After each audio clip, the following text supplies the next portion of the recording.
Three जो है A B C जो है मैं समझाता हूँ आपको। क्वेश्चन कह रहा है ए बी सी ये एक ट्रायंगल है जो आइसोसेलेस ट्रायंगल है, मतलब इसके दो साइड इक्वल हैं। कौन कौन से साइड? ए सी और ए बी। ये वाला साइड ए बी इक्वल है ए सी के, ये पूरी ए बी सी ट्रायंगल का, ठीक है, आइसोसेलेस ट्रायंगल यहाँ तक। उसके बाद क्वेश्चन कह रहे हैं जो दो इक्वल साइड हैं उन पे एक साइड पे यानी ए बी साइड पे सी एफ एक परपेंडिकुलर अल्टीट्यूड डला है और इसी साइड ए सी साइड पे बी ई जो है वो परपेंडिकुलर या अल्टीट्यूड डला है। जब परपेंडिकुलर या अल्टीट्यूड डालते हैं तो बेस पे क्या बनता है? 90 डिग्री का एंगल, इस साइड में भी, इस साइड में भी, इस साइड में भी, इस साइड में भी। तो ये एक परपेंडिकुलर है या अल्टीट्यूड है और ये एक परपेंडिकुलर अल्टीट्यूड ए सी पे, ये वाला है किस पे? ए बी पे, ठीक है।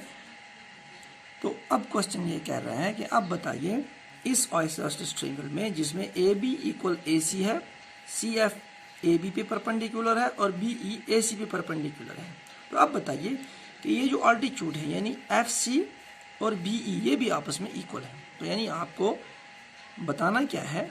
F C is equal to B F, ये आपको निकालना है, यानी ये आपको फाइंड आउट करना है।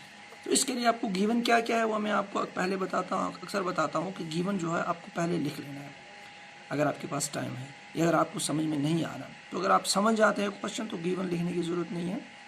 देखिए गिवन क्या है आपके पास, ए एफ सी जो है ये भी 90 डिग्री है, ए ई बी एंगल ये भी 90 डिग्री है, ये भी 90 डिग्री है। उसके बाद ए बी और ए सी इक्वल हैं, ये भी गिवन है क्योंकि ये आगे हमें सोल्यूशन में काम आने वाला है। तो अब आपको ये दो देखना है कि ये वाले अल्टीट्यूड किन दो ट्रायंगल्स में आ रहे हैं। जिन दो ट्रायंगल्स में यार है उनको हमें कॉन्क्रीट कर देना है, सिंपल। और जब कॉन्क्रीट कर देंगे तो ये इनके साइड बन जाएंगे, तो side equal C P C T rule से हम कर देंगे। देखिए एफ सी जो है, एफ सी देखिए, एफ सी जो है अगर आप ध्यान से देखें तो इस ट्रायंगल में आ रहा है, ये वाली ट्रायंगल ए एफ सी यानी ये वाली ट्रायंगल, इसमें आ रहा है हमें ये वाला साइड, और बी इस साइड जो है हमें आ रहा है ए ई बी, इस ट्रायंगल में आ रहा है। तो हम ये ट्रायंगल और ये ट्रायंगल लेंगे, इनको कन्वर्ट करेंगे। अब लिखेंगे हम दोनों ट्रायंगल का नाम, in triangle A E B and, A E B और A F C,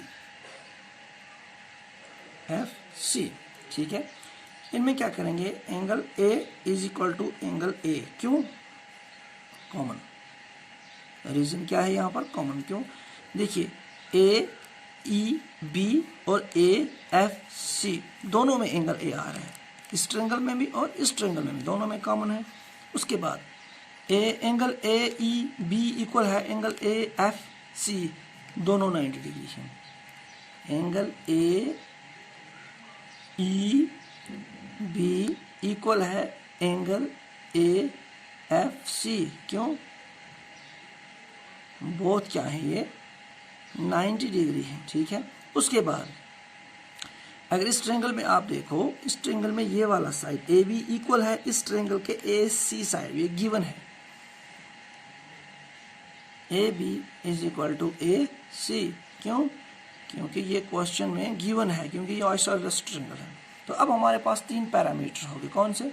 side, angle, side, S A S.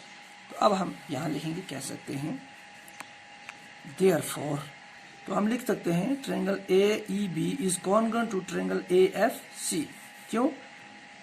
Bye side S A S, side angle side rule, क्योंकि ये तीन पैरामीटर हमारे पास आते हैं।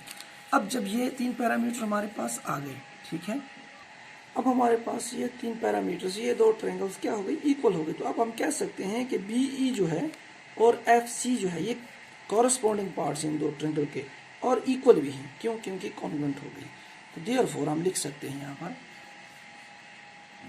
Therefore F C is equal to B E, क्यों? By C P C T, corresponding part of congruent triangle. अगर ये दो इक्वल है तो ये क्या है? अल्टीट्यूड है। ये क्या है? दो अल्टीट्यूड है। इसका मतलब है, तो we can therefore we can से